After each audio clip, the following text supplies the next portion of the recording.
Hey everyone, welcome to Locked On Lakers for Saturday, a bonus post-game win episode of Locked On Lakers. Brian Kamenetsky, Andy Kamenetsky, Luka Dončić scores 49 points, and the Lakers get their first win of the season. Breakdown next.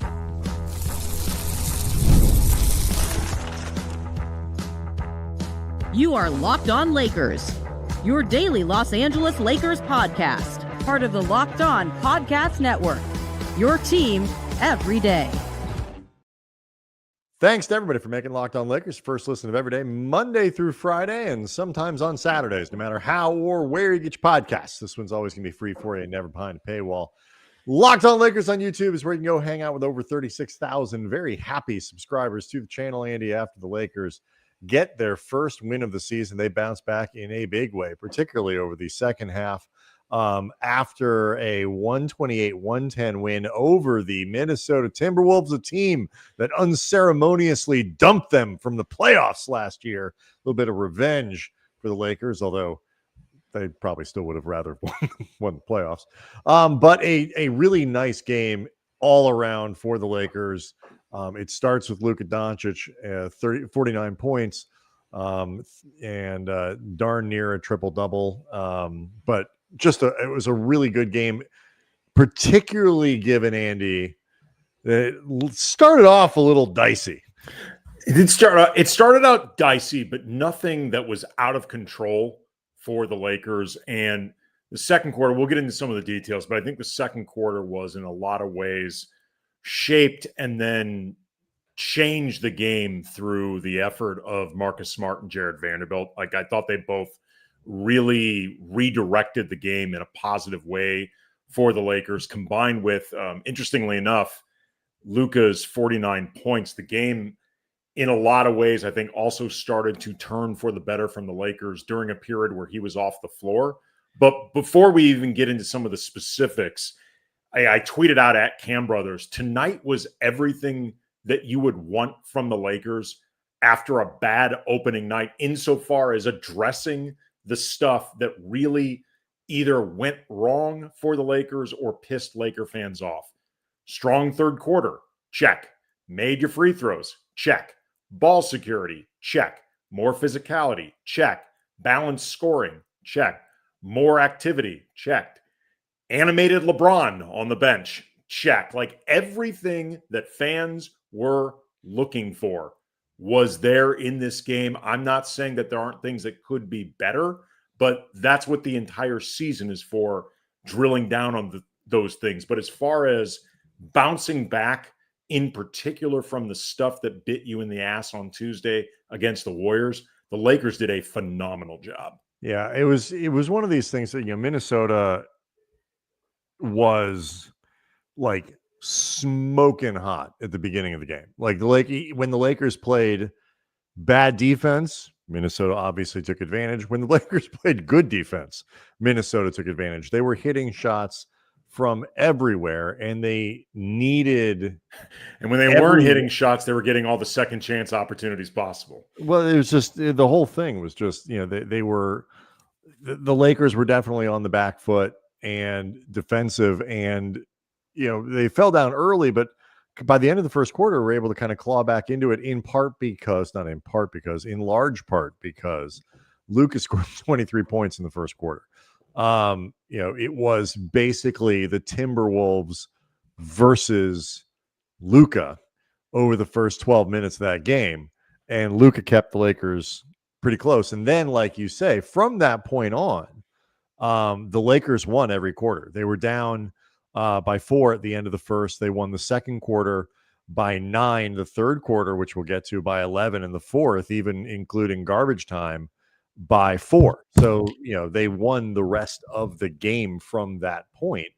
And I have to feel like this is a major burden. JJ Redick was asked after the game, like, could you kind of feel the angst? I know it's only been one game, and he was basically said, yeah, I know what's out there. Like, and he didn't respond by chastising Laker fans for treating every single win and loss like this. No, he living and dying by every win and loss. He did not make that mistake. He didn't pull a Darvin.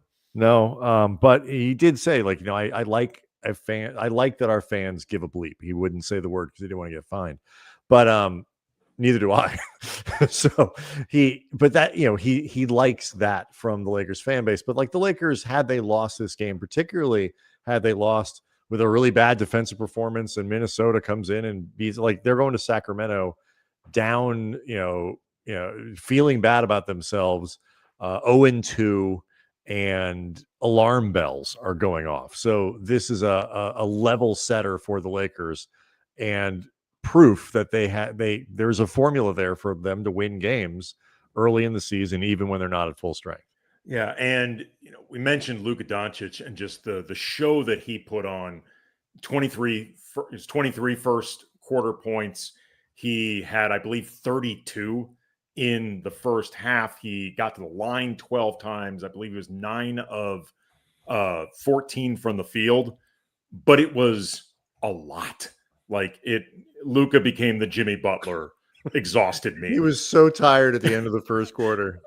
I mean, and while it's obviously like breathtaking and jaw-dropping to see Luka do this, the reality is it's not sustainable. And you and I were texting back and forth during the game, and one of the things that we both independently landed on was the importance of the other guys during the period in the second quarter while Luka was sitting, getting the game under control. You had some really good plays offensively from Austin Reaves and Rui Hachimura. You had some great, in a lot of ways, game-changing defense and disruption from Marcus Smart and Jared Vanderbilt. Yeah, and it was so important that I think in a lot of ways those guys help kind of stabilize and change the game, even with Luka sitting after that explosion, because it's not a sustainable formula, and he's not going to average 92 points a game. It's right, just, not a thing.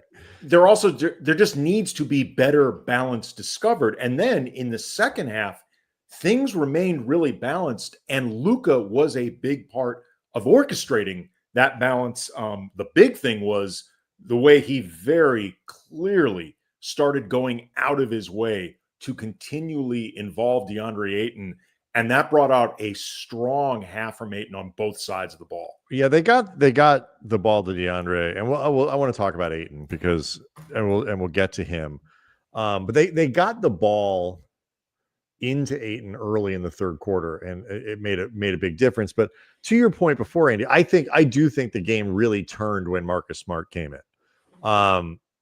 And it is, people, we've talked about it.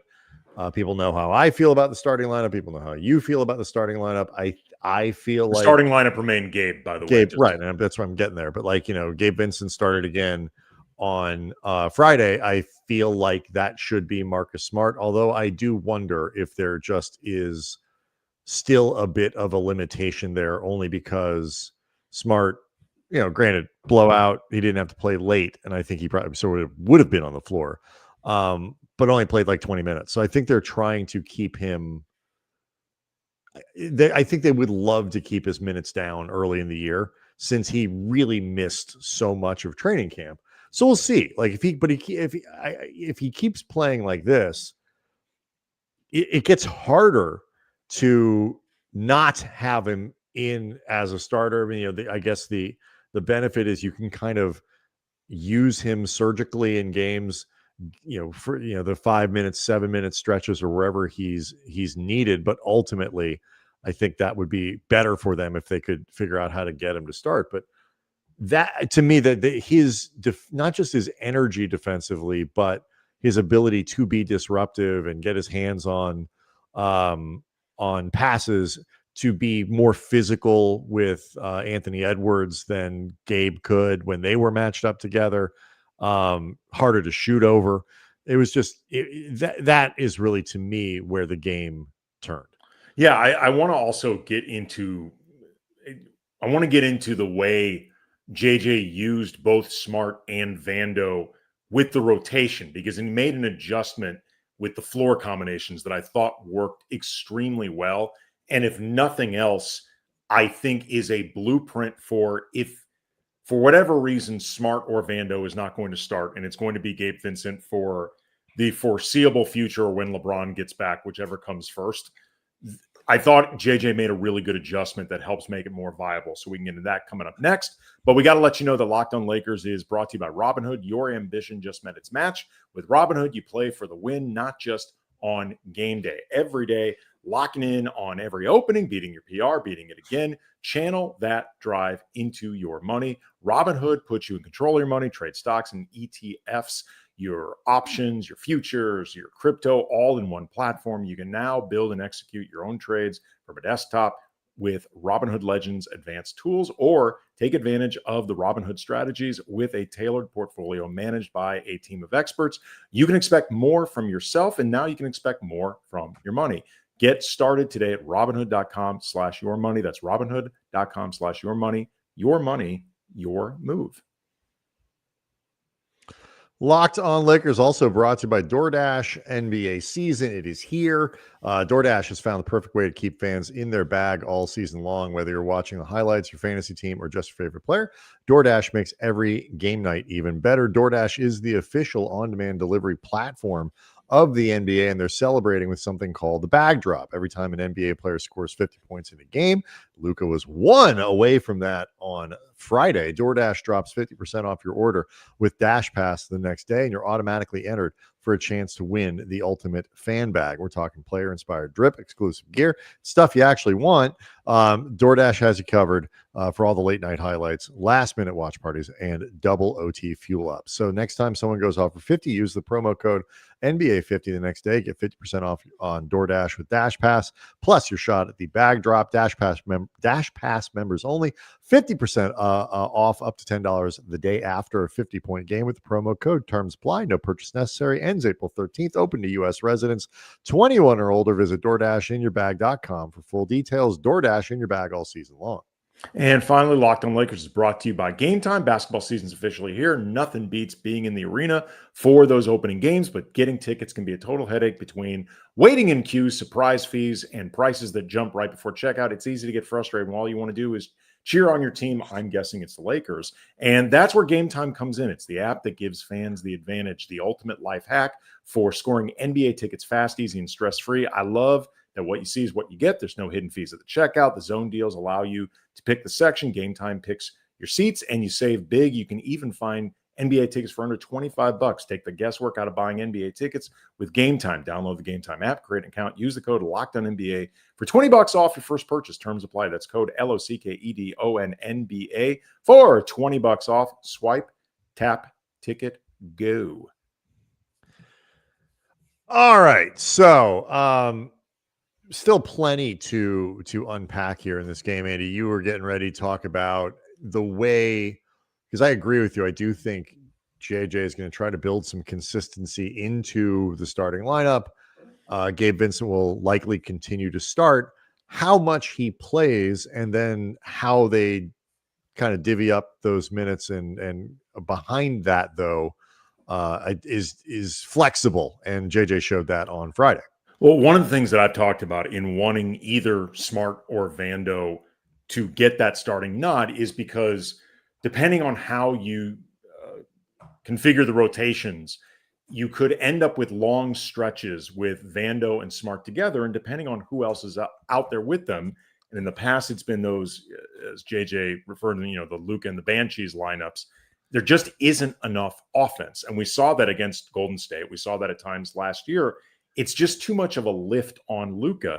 In this game, Smart and Vando played a lot together very effectively, but JJ did a good job making sure there were at least two higher-end offensive players with them. There was a long stretch with Rui and Austin in the third quarter with Smart and Vando. Then in the fourth quarter, you had Luka and Rui, along with Jake LaRavia on the floor with Smart and Vando. So that felt very intentional in terms of making sure that you could keep those guys out there as a defensive foundation without losing your offense entirely. And if that's going to be the way that JJ goes about doing this moving forward, it remains to be seen if it can work game in, game out. You still might need a little more offense. It still, I think, would make more sense just to put one of them in the starting lineup to begin with. But this is a more viable solution than it had been done before. So kudos to JJ, good adjustment. Yeah, and there were a lot of interesting combinations, and they were pretty liberal with getting guys on and off the floor, and the three main subs off the bench. Pre-garbage time, Vando, LaRavia, and Marcus Smart. LaRavia was sort of quiet in the box score, but I thought was part of a lot of nice things on the floor.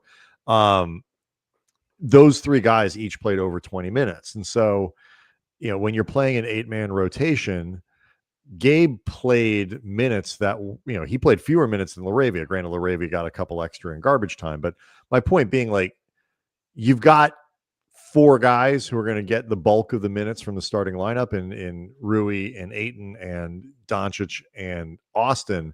That Vincent spot isn't a 30-minute a night commitment.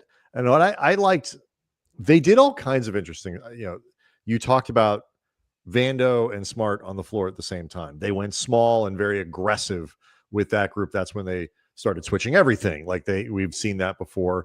Raise the level a little bit. You have Marcus Smart being really disruptive. And then they also played Vanderbilt with Ayton. They played Smart with Ayton. Like they did that. And like in the third quarter, which you mentioned in the first segment we were getting to, they got the ball early to Ayton.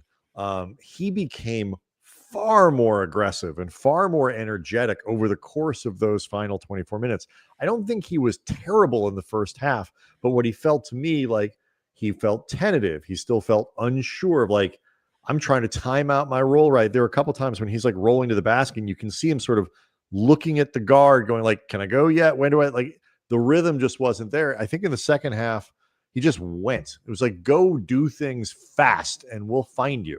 And the energy, then when you bring him in, it's like the game didn't slow down after the small lineup raised it back up. Ayton started going faster. And now you have really like different looks and combos that you can throw at an opponent. Yeah, we've talked about this before. With big men, there's often the tendency their energy level can be dictated by the amount of shots they get, how involved they are in the offense. Shaq famously said, if you want the big dog to guard the porch, you got to feed him. I'm not saying it's the way it should be. I'm just saying it's the way it often is. And sometimes just touching the ball, having it in your hands just makes you feel like you're more a part of the game, more in the flow. It's also why, again, as much as Luka in particular, the first quarter, but that first half was jaw-dropping how incredible he was out there. It is not, in the grand scheme of things, a sustainable formula for this team. And it puts too much pressure on Luka. And frankly, it puts too little on all the other guys. And things really just started getting better for the whole team when the whole team felt more involved. Ayton, I thought he did a very good job trying to be disruptive in the lane, challenging shots. Rui, this was a really good 3-level scoring night from Rui. He was very aggressive, attacking in a lot of different spots on the floor. And I actually thought he had several good defensive possessions as well. Again, like a lot of times, just guys being more involved in the offense and being just more involved in the flow of things in general will get a better overall effort and a better overall result. And again, I don't think it can be said enough how much the energy of Smart and Vando really shifted this game. They also got, one of the things that we talked about on Friday, and we can kind of, for Friday's show, the full show, we can wrap it here and get ready for Sunday, into Sunday in Sacramento. The Kings did get a win on Friday night. They beat the Jazz by a point. So, they're still working through some stuff up there as well. Marcus Smart at Thursday's practice talked about, being the team that sets the rules. And by that, he means being physical and, being the team that sort of imposes on the other. Lakers didn't really do that early in the first quarter. They were being imposed upon. But as the game went along and Smart brought this energy in the second quarter, they did start to become more physical. And they were a team that, battled better for rebounds and was more aggressive defensively and all these other things. And they need to, I think, create an identity that is a little bit is built around that kind of physicality and strength and a little bit of bullying and things like that to the extent that they can, because they got to find something that fits. I think this is something that can kind of fit them on nights when the offense, particularly on nights when the offense isn't quite as functional as it was on Friday. Like you say, like Rui maybe can't get a couple jumpers to go, or AR, isn't as efficient. Like that kind of smart like identity, I think could suit them. Yeah, it just, there's still a lot that needs to be drilled down upon. Like the first half in particular, Minnesota was able to get a lot of what they wanted offensively. They were killing the Lakers on the glass, like killing them for the first half. And then the Lakers started doing better with that. And again, just kind of cranking up in all different areas. There's still things to get better, but this was really insofar as just adjusting and minding the details of what really went into the crapper on Tuesday. I thought the Lakers did a very good job. Also, this stat per the Lakers, with 40 plus points tonight versus Minnesota, Luka Dončić becomes the first player in franchise history to record back-to-back 40-point games to start a season. He is the fourth player in NBA history to do so, joining Anthony Davis, Michael Jordan, and Wilt Chamberlain. So Luka is on a damn heater to begin this thing. Skinny Luka has yet to score less than 40 points. Sue Luka, Luka Flocka, whatever you want to call him, dude's looking awesome. He is. So we'll see, a couple other, we really didn't get much into Reaves bounce back from the stats didn't look bad on Tuesday, but overall it wasn't a up and down performance. It was erratic. 25 points, 9 of 15 from the floor, 5 of 5 from the line, 7 rebounds, 11 assists. No complaints there. No, Austin had a good game. And it's just me. The rebounding thing is going to be interesting for the Lakers and a challenge for them, because it's going to be kind of hard for them, I think, to be a great rebounding team for the time being. But they certainly needed to be better than they were in the first quarter, and they fixed it. And so, all in all, an excellent way to spend a Friday night. Certainly a nice little palate cleanser after what happened to the Dodgers.